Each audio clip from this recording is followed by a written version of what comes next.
अस्सलाम students 7.2 exercise इसका हम क्वेश्चन नंबर 3 कर रहे हैं। Find k so that the lines joining A into 7 3 B k -6 and line joining C into -4 5 D into -6 4 are parallel and perpendicular. अब बेटा उन्होंने हमें ये 4 सेट दिए हैं A B C and D. इसके लिए वो कह रहे हैं कि इनकी लाइन ज्वाइनिंग सेम है, इसके लिए आपने उसका पैरेलल और परपेंडिकुलर जो है वो फाइंड करना है। अब पैरेलल के लिए हमने क्या उसके लिए फार्मूला अप्लाई करना है वो भी हम नीचे राइट करते हैं। उसका फार्मूला होगा y² - y1 divided bye x² - x1। और जो परपेंडिकुलर के लिए हम फार्मूला अप्लाई करेंगे वो होगा m1 m2 = -1। ये आपके पीछे बुक में रिटर्न है, फार्मूले दिए जा चुके हैं। अब बेटा हम इसको सॉल्व करते हैं क्वेश्चन नंबर 3 को।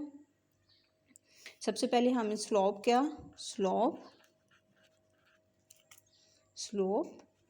ऑफ ए एंड बी, पहले हमने ए और बी का जो स्लोप है उसको फाइंड करना है। ए एंड बी का, इन दोनों का हमने स्लोप फाइंड करना है। उसके लिए हमने फार्मूला अप्लाई करना है।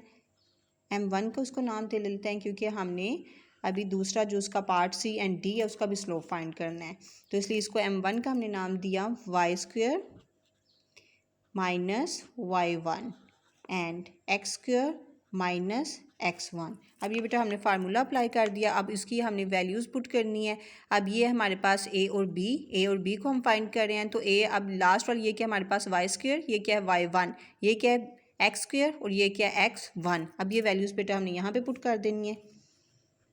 -6 -3 के -7। अब माइनस माइनस क्या हो गया, प्लस हो गया, लेकिन बिगर के साथ क्या है माइनस, इसलिए हम यहाँ पे माइनस अप्लाई करेंगे। तो ये हमारे पास हो गया, इन दोनों को प्लस ऐड किया तो हमारे पास 9 आ गया और के -7 ये एज इट इज़ हमने राइट कर देना इसको। उसके बाद slope of D C D.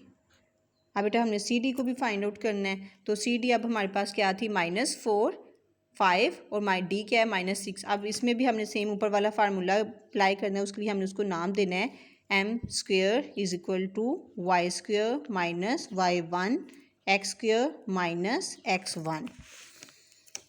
अब उसके लिए हम यहाँ पे भी सेम उसी तरह से लास्ट वाला जो है ये हमारा क्या है y², ये क्या है y1, ये क्या है x² और ये क्या है x1। उनको अप्लाई कर देंगे हम। 4 - 5 एंड -6 -4 = -1/-2। माइनस माइनस से कैंसिल हो गया है, इसलिए रिमेनिंग है अब हमारे पास 1/2। ये इसका स्लोप अब हमारे पास आ गया। अब हमने पैरेलल चौके फाइंड आउट कर रहे हैं, दोनों एज लाइंस आर पैरेलल, सो दोनों लाइन चौके पैरेलल है, तो इसलिए हमने क्या करना है, लिख भी लेते हैं एज लाइंस आर पैरेलल, सो अब हमने ये राइट कर लिया। अब m1 और m2, अब बेटा ये हमने m1 फाइंड किया था, उसका आंसर अब हमारे पास क्या था -9 और k -7, और m2 हमने फाइंड किया, उसका हमारा आंसर क्या है 1/2। अब वो दोनों यहाँ पे हम राइट डाउन कर लेंगे, -9 k -7 = 1/2। अब बेटा क्रॉस में मल्टीप्लिकेशन होगी, इसको इसके साथ मल्टीप्लाइड करेंगे, इसको इसके साथ, 9 को 2 से, 1 को k -7 से, तो ये हमारे पास आ गया 18 = k -7। अब बेटा चूँकि k को इसके अंदर ऐड नहीं कर सकते, इसलिए इसको हम यहाँ पे मूव कर देंगे। अब ये जो है -18 और +17, प्लस माइनस माइनस होता है, तो बिगर के साथ क्या है माइनस है, इसलिए -11 k = -11 हमारे पास आ गया। ये इसका हमने पैरेलल फाइंड कर लिया, पैरेलल फाइंड कर चुके।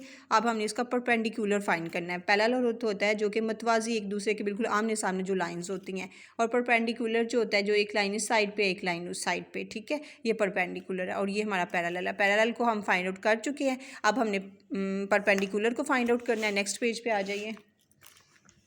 उसके लिए हमने फिर फार्मूला अप्लाई करना है, एज लाइंस आर perpendicular,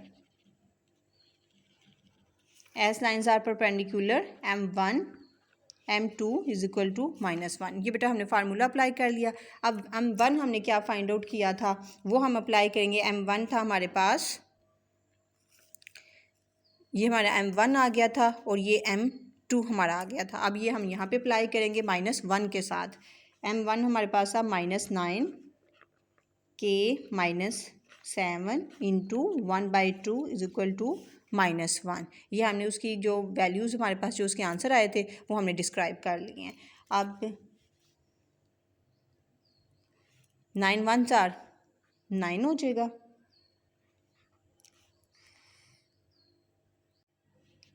9 1 4 9 हो गया इज इक्वल टू के वैसे का वैसा आ जाएगा, 2k हो जाएगा, बल्कि 2 से मल्टीप्लाइड हो रहा है तो 2k हो गया। उसके बाद प्लस माइनस माइनस 2 7 आर 14 हो गया। अब हमने बेटा 2k को इस साइड पे मूव करेंगे, -14 ये उधर जाके नेगेटिव हो जाएगा, माइनस माइनस प्लस होता है, ये हमारे पास 23 हो जाएंगे 2k। अब जो 2 है उसको हम दूसरी साइड पे मूव करेंगे, इधर हमारे पास k अकेला रह जाएगा 23/2। तो ये बेटा इसका हमारा परपेंडिकुलर भी आ गया कि k इज़ इक्वल टू 23/2। ये अब हमने उसकी परपेंडिकुलर भी फाइंड आउट कर लिया जो कि उसने हमें कहा था राइटर ने। अब पहले सबसे पहले बेटा क्वेश्चन था हमारे पास, उसने हमें कुछ जो है क्वेश्चन नंबर 3 उसने हमें उसकी वैल्यूज़ दी हुई थी।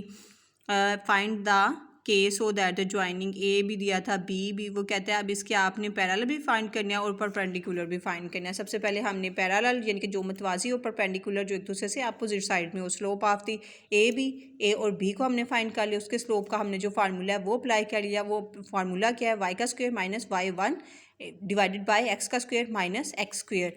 अब उसके बाद बेटा हमने फाइंड क्या करना है, C and D, slope of C and D. अब सी एंड डी हमने फाइंड आउट किया तो एम का स्क्वायर वाई का स्क्वायर माइनस वही फार्मूला ऊपर वाला हमने यहाँ पे भी अप्लाई किया है। अब वाई की हमने वैल्यूज़ जो यहाँ से हमने ली थी सी एंड डी में से वो हमने अप्लाई की है 4 - 5, यानी जो लास्ट वाली हैं वाई स्क्वायर, ये कि हमारे पास Y square and y1, X square and x1। ये बेटा हमने वैल्यूज़ उससे ले ली।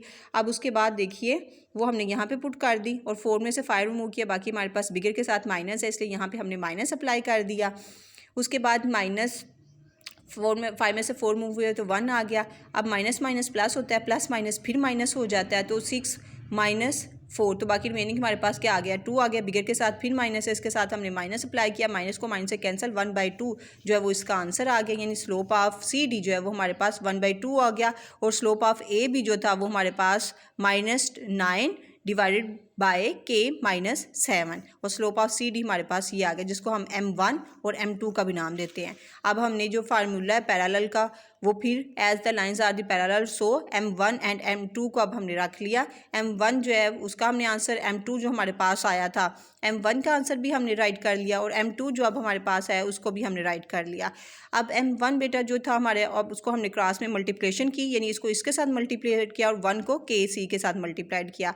अब 9 2s आर 18 हो गया और k को जब इसके साथ हमने मल्टीप्लाइड किया तो ये हमारे पास k -7 आ गया। अब k को हमने इस साइड पे मूव किया, उसको दूसरी साइड पे मूव किया, वहाँ पे जाके जो एक्सप्रेशंस हैं वो चेंज हुए, प्लस माइनस माइनस हो गया, 18 में से 7 रिमूव किया, बाकी हमारे पास 11 आ गए। अब दूसरा जो हमने कहा था कि परपेंडिकुलर भी उसका फाइंड करना है, पैरेलल तो हम उसका फाइंड कर चुके थे, अब हमने उसका परपेंडिकुलर फाइंड करना था। उसके लिए हमने दूसरा फार्मूला अप्लाई किया, m1 m2 is equal to -1। अब m1 जो कि हमने उसका लिया हुआ है, पहले हमारे पास आंसर आ चुका है, m1 उसका आंसर हमने अप्लाई कर देना ये रहा और m2 उसका आंसर हमने अप्लाई कर देना ये रहा। अब वो दोनों आंसर हमने अप्लाई किए, उनको आपस में मल्टीप्लाइड किया, -1 ये फार्मूले का।